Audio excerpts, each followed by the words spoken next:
We are live, Mr. Chairman. Call the meeting to order. Good morning. And it's Tuesday, is it? March 1st today already. Time flies when you're having fun.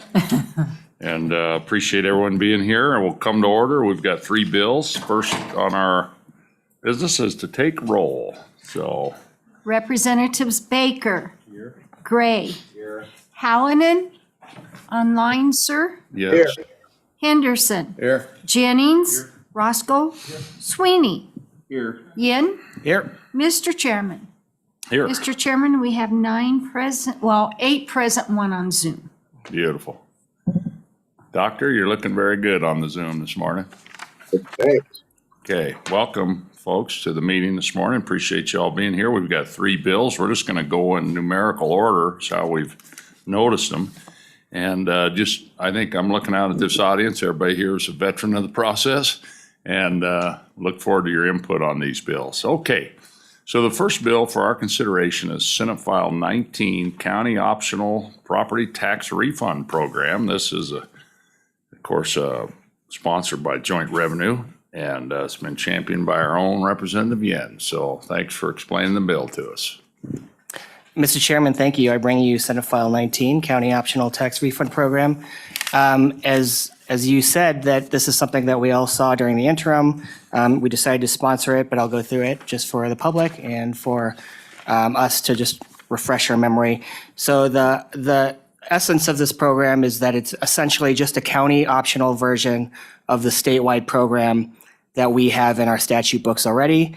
One that we heard arguments for during the budget discussion and decided to fund. But this is a situation where a county can implement it on its own using county revenues.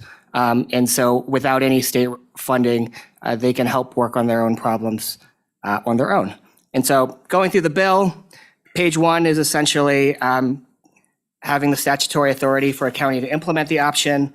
It references the statewide program, which is paragraph V of this subsection, which is the top of page 2.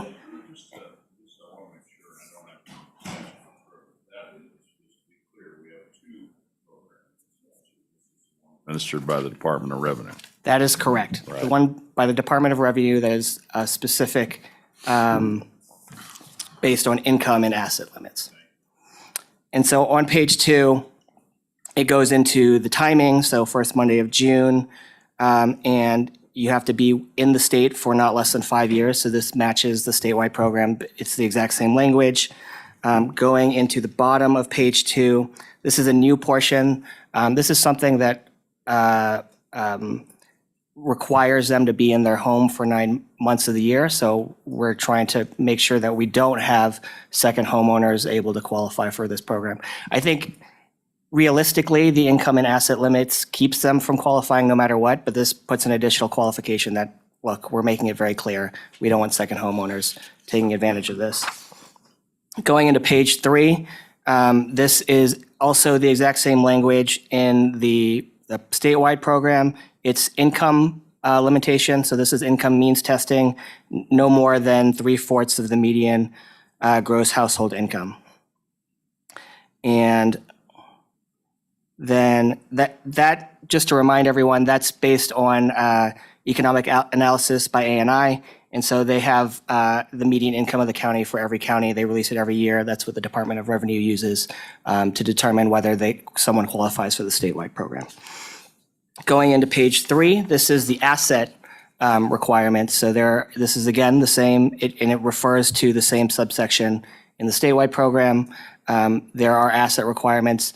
There's one change in here, which is a county can have even stricter requirements than the statewide program if it really wanted to. So if for some reason it doesn't have enough money that it thinks that can fund everybody, it can have stricter requirements on asset to make the eligible pool smaller. And then on the bottom of page 4, it shows you can get up to a half a year's of your previous year's income. So it has to be previous year because it's a refund. You can't do a refund on something you haven't paid yet. And then going into page 5, it basically says it has to be from the county's revenues, so no state funds from this, and that it doesn't preempt the assessor from assessing, and that the county has to promulgate rules. And that is the bill.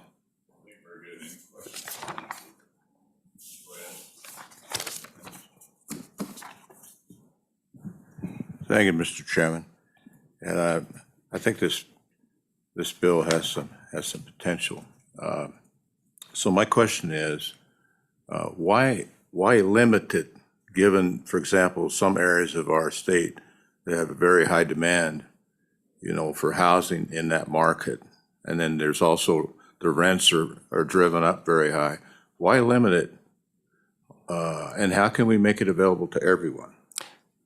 Mr. Chairman, Representative Henderson, so the issue is what we can do within our Constitution. So our Constitution only lets us give out donations to the poor.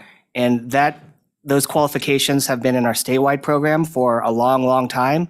And I didn't want to test the constitutionality within a new program. So that's why I restricted it to the same restrictions that the statewide program has. Thank you, Mr. Chairman, for that clarification. And I agree. So how would you see this perhaps competing with the dollars that are coming from the state for direct distribution? Mr. Chairman, so the direct distribution dollars go to a county and municipality, but one, based on the reading of the bill, I don't think they can be used for this program. And two, I don't think it competes for direct distribution, or are you talking about the statewide property tax refund program? Statewide program that we funded Well, that's with part a of it. couple $1 million. So, Mr. Chairman, this doesn't affect the statewide program at all. So if the statewide program is funded and a county decides to fund their own program, you could technically apply to both. I think counties will know whether the statewide program is funding and deciding whether they want to do this on their own. I brought this bill because I thought we were at risk at not funding the program ever again. And so this would be in our statute books for whatever reason we didn't decide to fund the statewide program, a county could do it on their own. Okay. But there's no conflict. That's enough for Very good. Any other questions, members? Okay, we're going to open this up to, thank you for the explanation. We're going to open this up to folks here. Are there anybody from the Department of Revenue, any elected officials, county commissioners, those folks who'd like to, I'm going to give you the mic first. Seeing no? No? Yeah? Okay. Very good. Good morning. Good morning, Mr. Chairman. Jim Willicks, President of the Wyoming County Commissioners Association. We didn't reach our 70% threshold to take an official position on this bill because we had a couple of questions on some of the mechanics. Generally, counties are in favor of options, and this provides us another option that we can use. So we generally like that. Part of the discussion we had is some of the documentation requires us now to get federal tax returns that we would look at and analyze, and some of those calculations. So we had a kind of a split decision on how we would administer it. But I do think it is not competing with the other programs. I think that is a fair observation. And the other observation, of course, it's not backfilled, so a county could choose to only refund. I think mathematically you could get down to the 12 mills and only refund that portion of the counties that you wish to. But if they did more than that, then the county is backfilling the state in those other areas because there isn't any funding. So those are the calculations that went on in the discussion we had. But I think generally counties are in favor of options. And this is another one out there, but our official position is we didn't take one yet because we wanted to kind of see how this fleshed out, and it's a policy decision as well for you guys to give us that option. So, Mr. Chairman, since you asked for commissioners, I thought I'd give you that clear, unequivocal, I'm not sure, answer for you. Well, that's what you get for showing up to a meeting. Thank you, Mr. Chairman. I entertain any questions. No, really appreciate you being here and your comments this morning. Any questions of the good commissioner? How many years have you been a commissioner? I'm in my 16th year, Mr. Chairman. Wow. Doc has a question. Appreciate your service. And I think the good Representative Hallinan has a question. Go ahead. Thank you, Mr. Chairman. what do you think about having the amount of money that you gave in this refund, having that be repaid as a lien on the property? Do you think that's an appropriate way to deal with that? Go ahead. Mr. Chairman, Representative Hallinan, my guess is that would defeat the purpose of the sponsor because it's a refund program that they're trying to do. I think that's appropriate in other areas. A personal opinion, I want to be clear, I haven't vetted this. I don't think that's one more complication in this option that I'm not sure we're after. But my guess is today that isn't necessary for a county to implement it. But I could get feedback if that gets momentum. Okay, thank you. Representative Roscoe has a question. Thank you, Mr. Chairman. Mr. Wilcox, so I think our county has a tax deferral program, which property tax deferral program you can, and I talked to my clerk about this, that you can defer 50% of your property taxes, and then at some point that is settled up when you die or whenever. Is that am I correct in that? It's kind of like the old lien, basically. Yeah, Mr. Chairman, Representative Roscoe, I'm not familiar with that program. I mean, you get to divide your property taxes in 2 payments, but I'm just not familiar. I know we don't. I'm not familiar with that program. I suspect it's a state program that the county administers. I don't think it's a county option program. But I'm sorry, I just don't have information on that. Well, thank you, Mr. Chairman. I do believe it is a state program that, and I know it's not very popular because I suggest that to people that with rising property taxes that they use that, but no one seems to want to do that. Thank you, Mr. Chairman. Thank you. Okay, any other questions, Commissioner? Okay, thank you, you Mr. for all Chairman. your years of service. Keep up the good work. Appreciate you. Okay, any other folks, Department of Revenue, Treasury's here? Okay, good morning.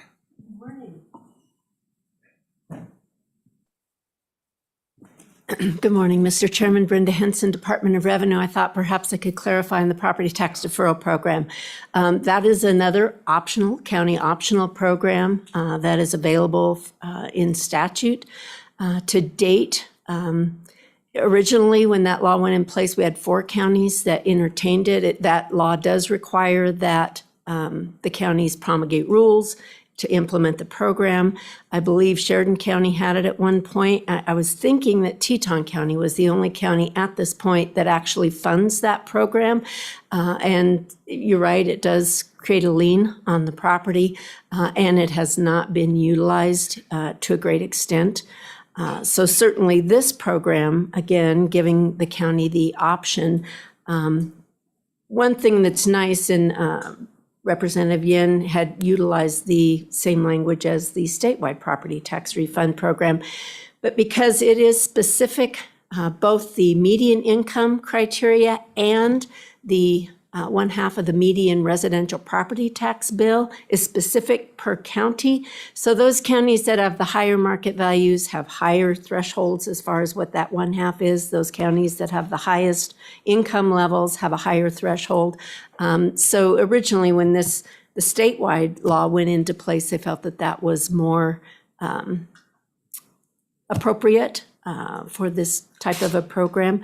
I'd be happy to answer any questions on the statewide program, or I do have the numbers at this point that would be implemented on the statewide program. That would be the refund for the 2021 taxes, should that go through the budget as it is anticipated, if anyone has any questions, since they do relate to this bill as well. Okay, members, any questions to the good director? Thank Okay, you. thank you for your testimony, clearing that up. Anyone else? Okay, we're going to open the general public now. Just come on up. We have a couple seats here. You can go ahead and get staged if you want to comment on this bill. Mr. Chairman, Brett Moline, Wyoming Farm Bureau. Hope you're riding with a tight cinch. An unusual position in this committee, sitting in firm support of this bill. It's a county option. It helps out the people that needed the help the most, and it fits within my policy. So with that, Mr. Chairman, attempting to be brief, I would sit for any questions.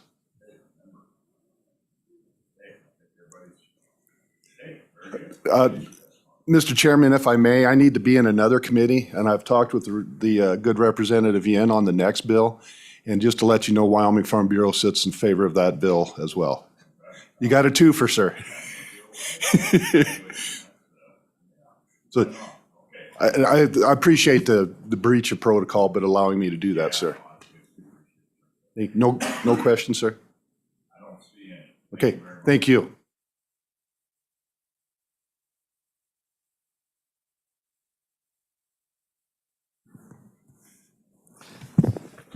Morning, Mr. Chairman. Bill Winnie, Sublette County. I see this bill as one piece of a larger picture. The legislature has sort of nibbled around the edges of the reality that Wyoming pensioners, troopers, teachers, et cetera, really don't have a cost of living adjustment. And to put that in context, the federal cost of living adjustment calculated based on the CPIW, which there are those say isn't actually adequate. But in the reality is, I retired from active duty in the Navy in 2002. In what amounts to almost 20 years since then, my retirement pay has doubled, and your pensioners have not. And so things like this, I think, are very important for the state pensioners that are on that.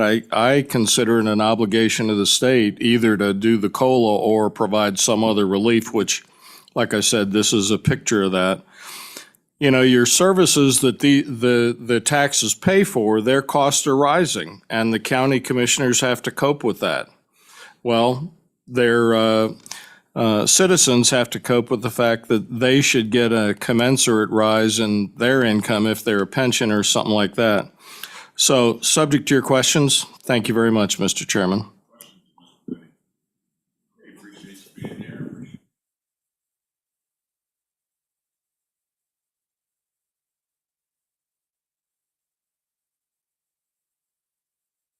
Seeing none, we're going to close public comment. Representative Yen will come back up here with us, and we're, members, what's your pleasure? It's been moved by Representative Sweeney, seconded by Representative Yen. Okay, let's just work this bill. We're going to go page by page. Page 1 and page 2. Any amendments? Okay, page 3. Now, this bill came out with no amendments from the other body. Page 4, that's why it's white. Page 5. Okay, any last chance on amendments? Since questions being called, Ms. Cruz, can you please call the roll on Senate File 19? Representatives Baker. Aye. Gray. Aye. Hallinan. Representative Aye. Henderson. Jennings. Roscoe.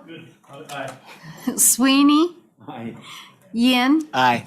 Mr. Chairman. Mr. Chairman, we have 9 ayes.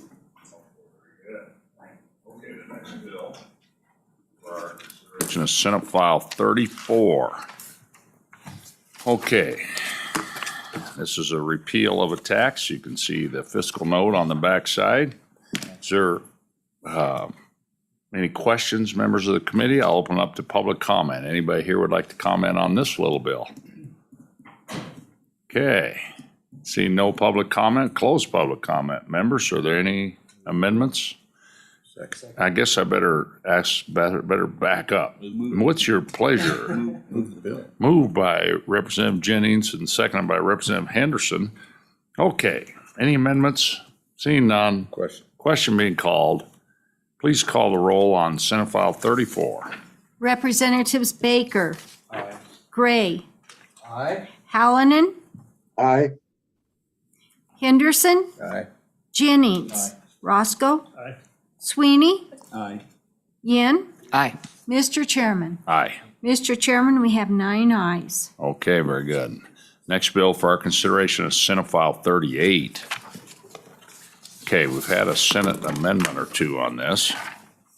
And I'm just gonna, basically, I'd like to open this up first, I think the Department of Revenue, if you guys would like to come up and talk about the bill and work through it with us, and as you watched it go through the process. So thank you. Mr. Chairman, Brenda Henson again, Department of Revenue. Appreciate your consideration of this bill. As we've mentioned in the interim, and as the monthly ad valorem program has been developed, as we basically got into the weeds of doing the programming and whatnot to put this in place, and yes, it's 2022, so the monthly ad valorem process, the administration of that is at the Department of Revenue as we speak. But keeping in mind that the statutes that were put in place the last two legislative sessions, the primary reason for this bill is the timing in the current law. The current law requires that all producers in the state of Wyoming report by the 25th of the second month following the month of production and pay ad valorem taxes.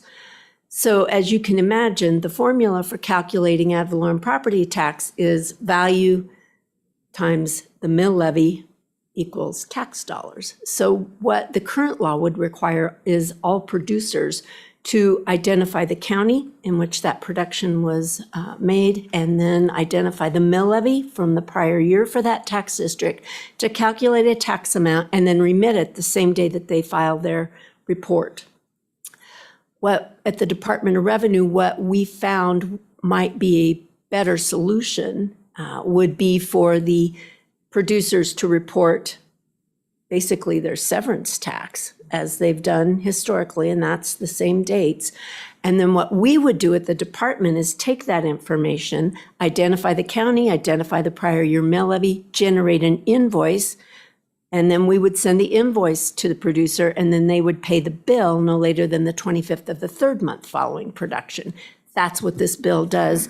On pages 1 through 3, all of that language is related to that timing, both for the monthly filers, and then the section D on page 3 is specific to our annual filers. That is the producers with less than $30,000 in tax remitted on severance tax. The same thing holds true. They aren't required to file monthly. And so as we speak, the 25th of February was last Friday. We're taking that information. We'll be generating those invoices by the 10th of March and then sending those out to the producers electronically with payment to be due by the 25th of March. So it seemed much more efficient for the Department of Revenue to implement that programming once, as opposed to requiring all the producers, of which about 600 monthly filers, 200 companies that would file annually, instead of having them change all of their programming. So the remainder of this bill are really is language specific to that delayed payment that was put in place during the last legislative session. And I believe the counties can speak to that, as well as the Petroleum Association. Happy to answer any questions, Mr. Chairman. Very good. Any questions of the director? Okay, so just a quick question, just so, we're going to get about 30 seconds to really sell this bill, and how this, and really, we're making this very similar than the severance tax payment, identical. Is that, Correct, Mr. Chairman. The only thing that is different, from the Right. producer's perspective, they're reporting just like they always have Right. for severance tax. As far as the money, instead of collecting it as the statute reads right now, for example, in March, that first monthly production ends up being paid by the 25th month of April. So it did delay the money getting to the taxing entities by 1 month. That was the trade-off for this bill. But we did work cooperatively with counties, producers in the drafting of this language, and all parties to this point have been supportive of that. The delay of payment for the 1 month was much more efficient than trying to get producers' systems all compliant with a new approach. Absolutely. So my hope is that you will, that this legislation will be successful, because honestly, if it's not successful, then the Department of Revenue ad valorem monthly program is not in compliance with current statute, which is a great way to start your profession as the Director Yeah, it of is. Department of Revenue. So I appreciate your support. Okay, any other questions? Okay, thank you. Thank you. Appreciate all your work on this. Any other county commissioners, anybody elected officials? And then we're gonna open it up to public comment. Treasurer, 8 state agencies. Okay.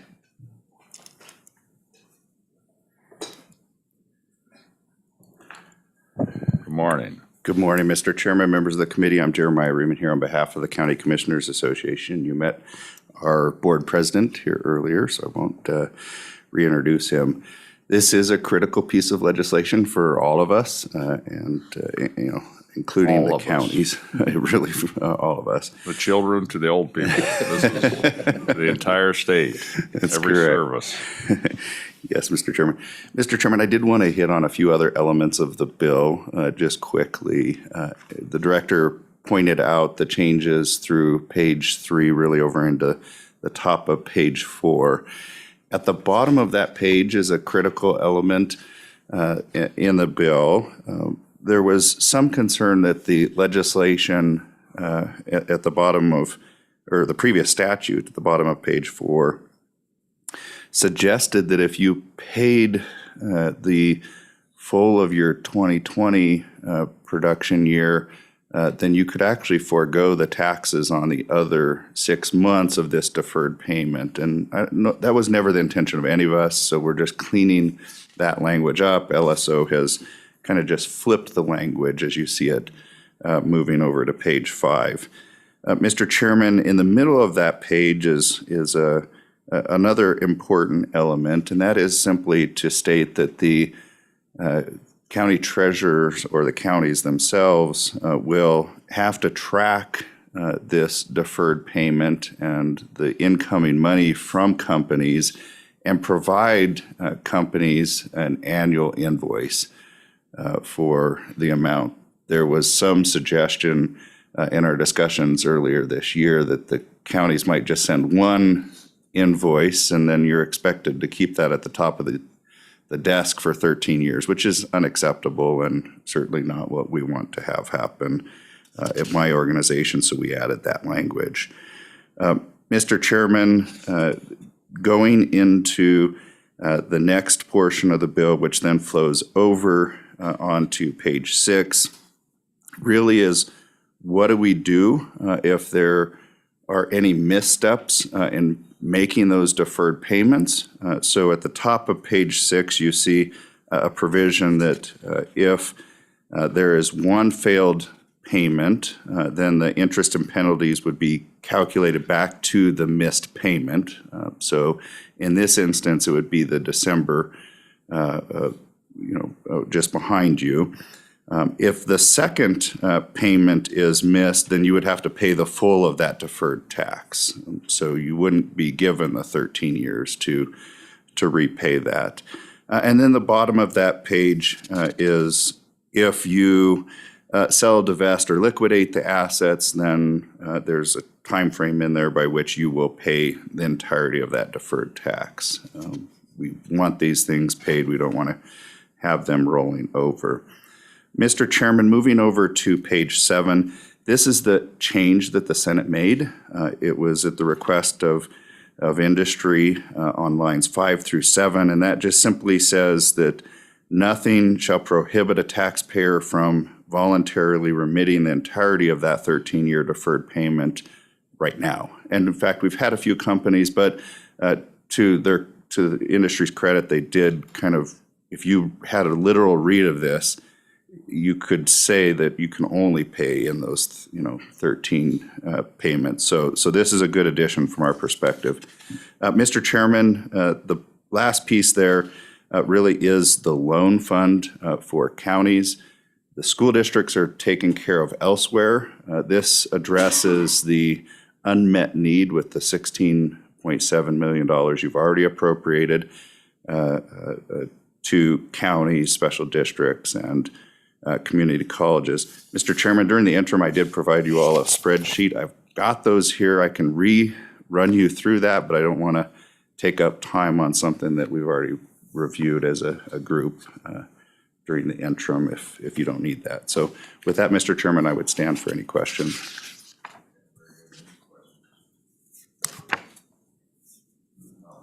Representative Sweeney has a question. So that last portion, that's on section 2, page 7, section 2. Could you run that by me again on, so this is an additional $3 million being appropriated? Yeah, Mr. Chairman, members of the committee, this year, you'll remember this issue actually started out over in the Appropriations Committee. And as part of that conversation, they asked us, is the $16.7 million enough to cover the transition that we have here? You also heard the director say if we make this change, we're actually delaying things by an additional month in order to really perfect this.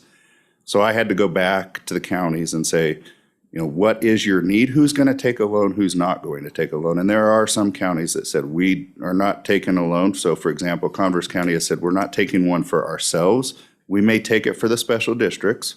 So I calculated their portion out. Camo County, Sublette County, several others did the same. And so I calculated all that out. The long and short of it is when you go through all that information, we're about $3 million short of what we need in order to ensure that everybody has adequate resources for this first part of the transition.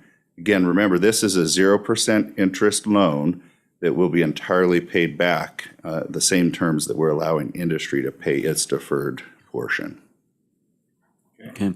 And Just real quick to add to that, just refresh our memory, the school district loan was what, 22 million or 25 million, or I can't. Mr. Chairman, if memory serves me correct, it was about $35 billion is what I have in my head. Somebody will ask that on the floor. Right. Okay, go ahead, Representative Sweeney. so, and I thank you, Mr. Chairman. So I think it was on page 6, but I can't. It is on page 5 on the tracking. Each county, starting on page 5, line 12, each county shall track payments due under this subsection and shall send an invoice to each taxpayer. So I guess my question is that mechanism different than what the Department of Revenue is doing?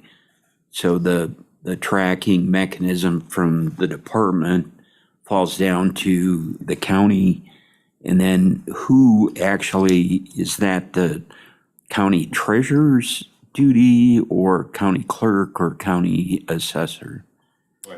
Mr. Chairman, Representative Sweeney, I appreciate you asking that question because it'll provide some important clarity here. The Department of Revenue is going to be collecting the monthly payments. That's their role in all of this and will be going forward. The county itself is collecting the deferred taxes, and that's what this section of the statute deals with. That deferred tax is the 13 payments that will happen over the next, starting December 1st of next year. So that's collected by the county, tracked and collected by the treasurer's office. Just to refresh this, that's basically a year and a half of taxes. Mr. Chairman, that's absolutely correct. Switched. A year and a half of taxes be spread out over 13 years. Mr. Chairman, that's correct. Right. Okay, very good. Okay, any questions, members? Why you got them here? And just, everybody get your questions because you might be the one presenting this bill. Okay, anyone else? Very good. Appreciate your testimony. Mr. Chairman, I just want to put a big shout out to the department, the industry, our task force that worked on this. Jeremiah's put a lot of hours in. The new director has dove right into this. I don't know if she knew what she was signing up for, but we've definitely had a good group working on this, and we're looking forward to it moving forward. So I just wanted to say thanks to everybody that's worked on, including all the committees and again, industry and the department and treasurers and assessors have really shouldered down and tried to get this figured out. So I just wanted to it's let you know really that. Thank awesome. you. We appreciate your work. Thank you so much. Okay, any members of the public here would like to testify on this bill?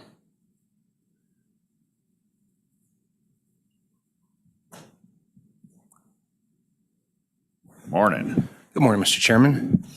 Members of the committee, nice to see you all this morning. Pete Obermuller, the Patrolman Association of Wyoming. Mr. Chairman, we support the bill and just want to answer your question about, you have 30 seconds to explain it, and then kind of joked a little bit about it mattering to everybody. The fact of the matter is the bill that you all passed last year, the biggest change to mineral taxation and taxation collection in 30 years. And if we don't pass this bill, we can't make it work. So that's your explanation, essentially. It was a long road, and we really appreciate the Department of Revenue and the counties for working with us to find a path forward on it. I don't need to repeat all the explanation that Mr. Riemann did. He was exactly right. I know that there has been some resistance to passing this bill. I just want to reiterate that in order for us to be able to comply, my members to be able to comply with this bill in a way that's helpful to both them and the state, we need this to pass. Otherwise, we're going to have trouble implementing that law from last year.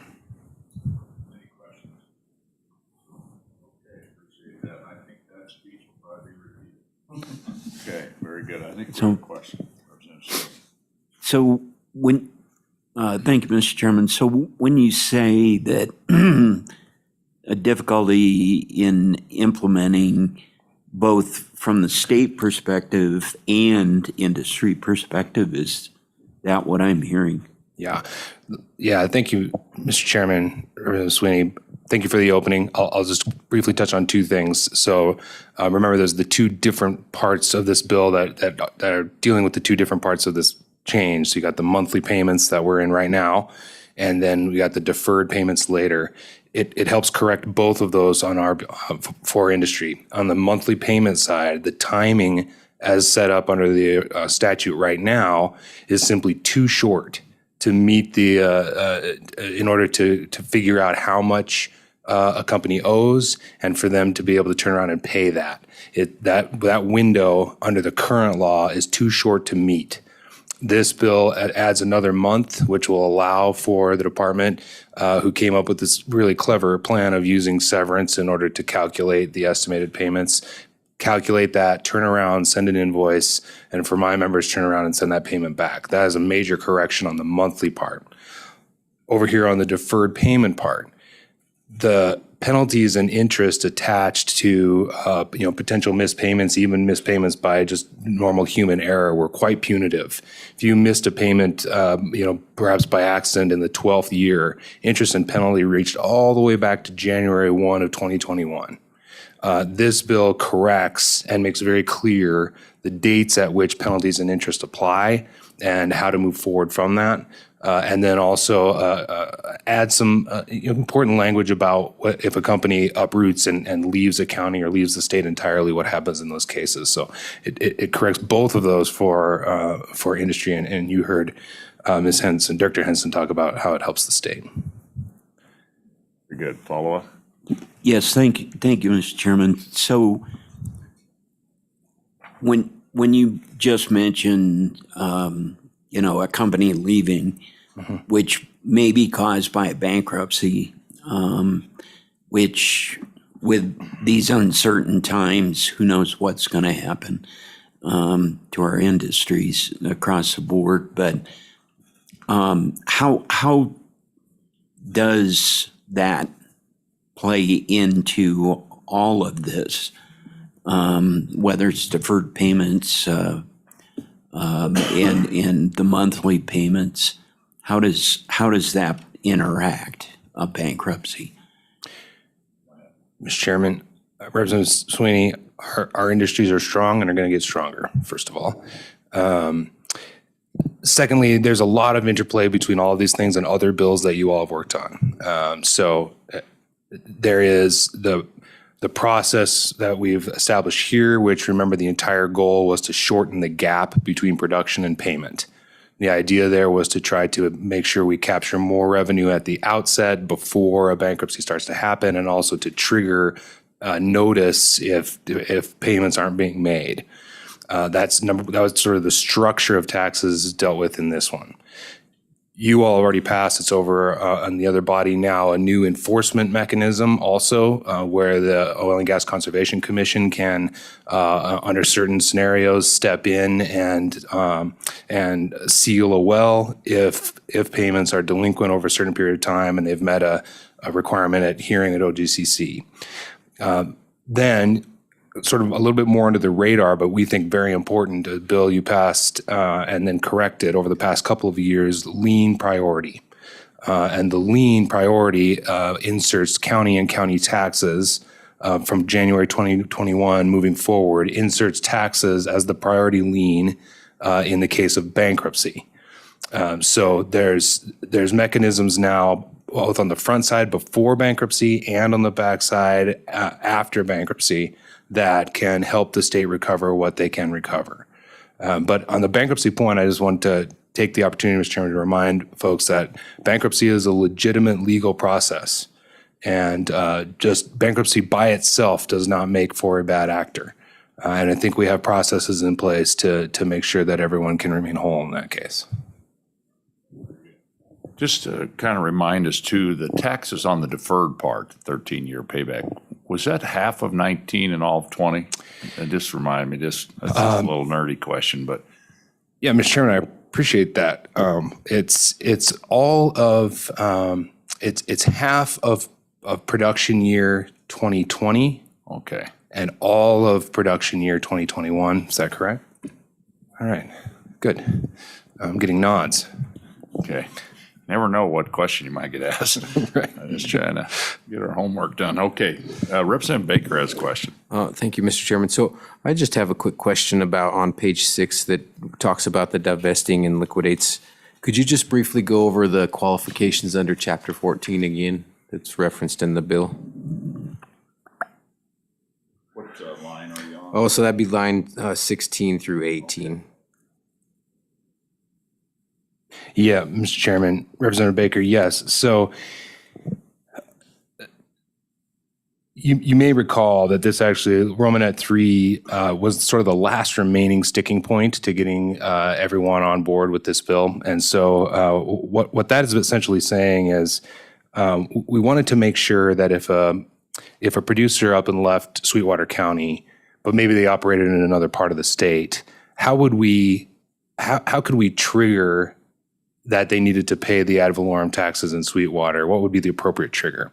And the trigger for that, and Director Henson can correct me if I'm wrong, is basically the requirement to file a severance report to the Department of Revenue.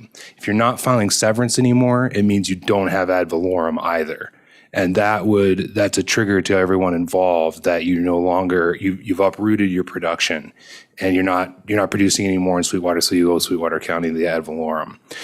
By contrast, the reason for that is it's theoretically possible, maybe unusual, but theoretically possible for a company to have other assets, to own things in Sweetwater County, but own things that don't actually require mineral ad valorem.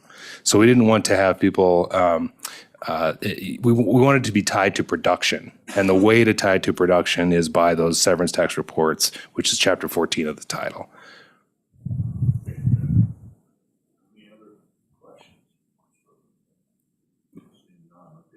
Thank you, Mr. Chairman. Members of the public would like to testify on this bill.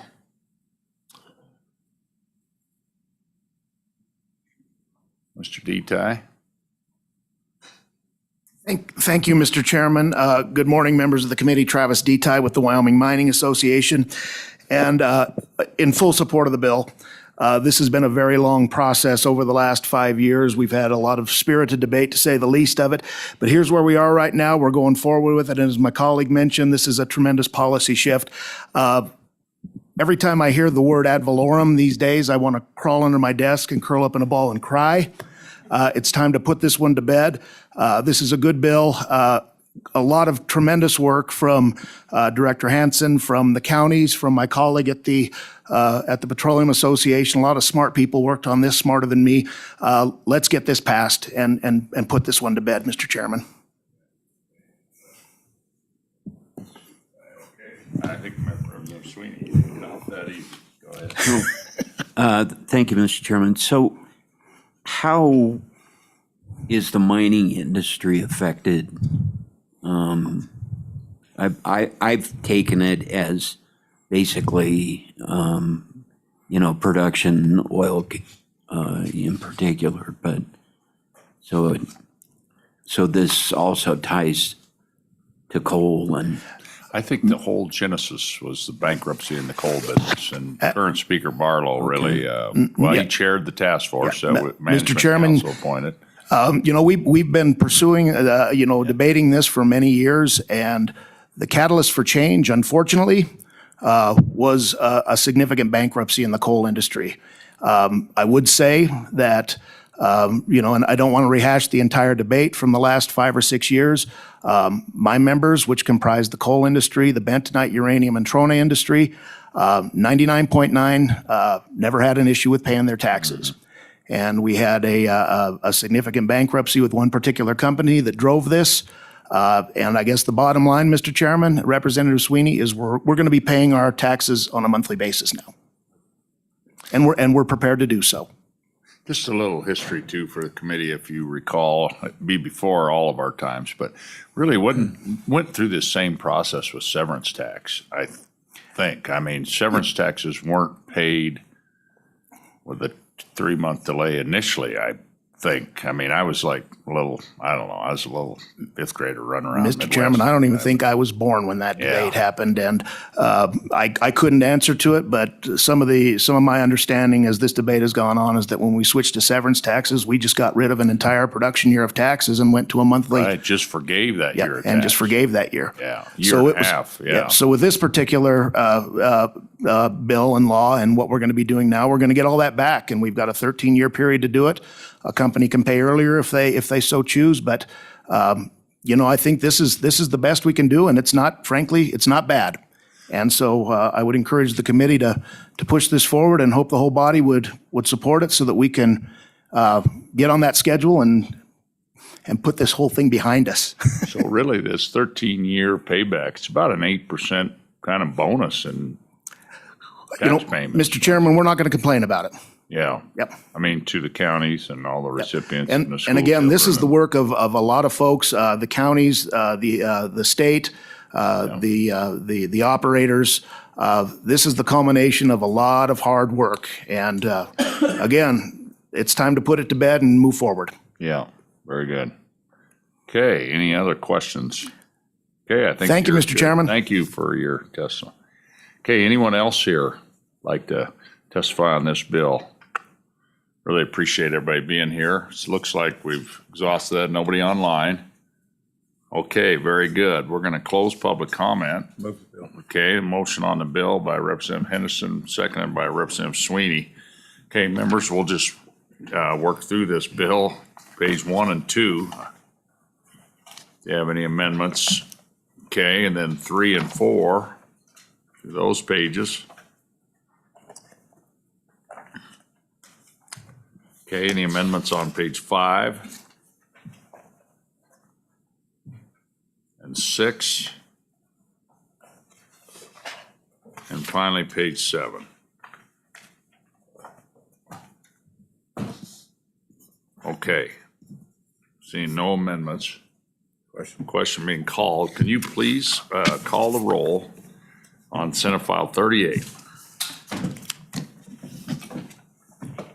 Representatives Baker. Aye. Gray. No. Hallinan. Aye. Henderson. Aye.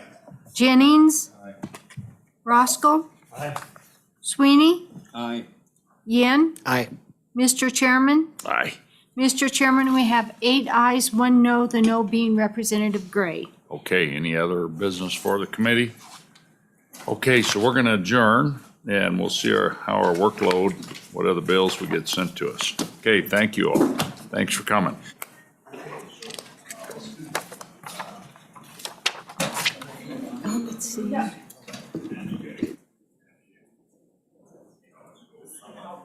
Good job, Pete.